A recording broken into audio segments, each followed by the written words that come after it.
Story 3. I've heard that a royal prince of short stature and mean presence, whose brothers were tall and good-looking, once saw his father glancing on him with aversion and contempt, but he had the shrewdness and penetration to guess the meaning and said, "Oh, father, a puny, intelligent fellow is better than a tall, ignorant man. Neither is everything bigger in stature, higher in price. A sheep is nice to eat, and an elephant is carrion." Well, no, but some people just don't like to eat elephant.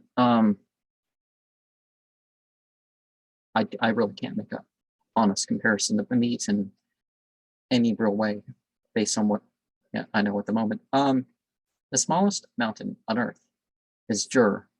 Nevertheless, it is great with a law and dignity and station.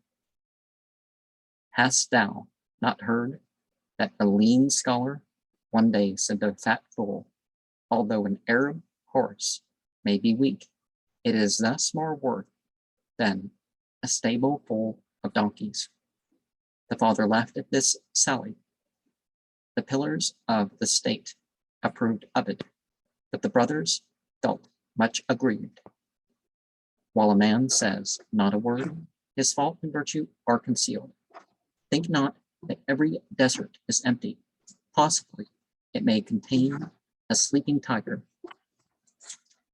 I heard that on the said occasion, the king was menaced by a powerful enemy, and that when the two armies were about to encounter each other, the first who entered the battlefield was the little fellow who said, "I am not he whose back thou wilt see on the day of battle, but he whom thou shalt behold in dust and blood, who himself fights, stakes his own life in battle, but he who flees the blood of his army." After uttering these words, he rushed among the troops of the enemy, slew several warriors, and, returning to his father, made humble obeisance and said, "O thou, to whom my person appeared contemptible, didst not believe in the impetuosity of my valor. A horse with slender girth is of use on the day of battle, not a fattened ox." It is related that the troops of the enemy were numerous, and that the kings, being few, were about to flee, but that the puny youth raised a shout, saying, "O men, take care not to put on the garments of women." These words augmented the rage of the troopers, so that they made a unanimous attack, and I heard that they gained the victory. On the said occasion, the king kissed the head and eyes of his son, and took him in his arms, and daily augmented his affection till he appointed him to succeed him on the throne. His brothers became envious and placed poison in his food, but were perceived by his sister from her apartment, whereon she closed the window violently, and the youth, shrewdly guessing the significance of the act, restrained his hands from touching the food, and said, "It is impossible that men of honor should die, and those who possess none should take their place.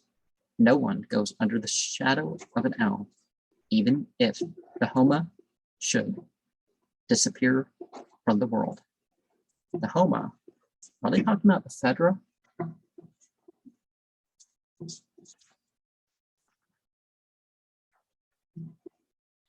This state of affairs having been brought to the notice of the father, he severely reproved the brothers and assigned to each of them a different but pleasant district as a place of exile, till the confusion was quelled and the quarrel appeased.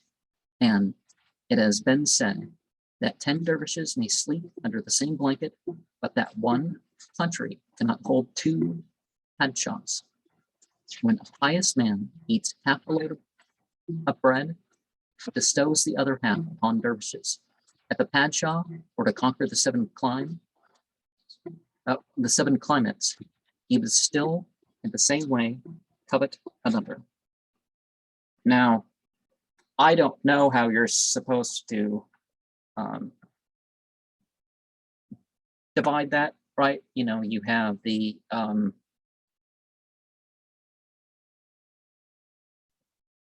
tropical, you have the polar, you have the moderate climate, you have cold, dry, cold, wet, hot, dry, hot, wet, medium dry, medium wet. So I don't know how you, but certainly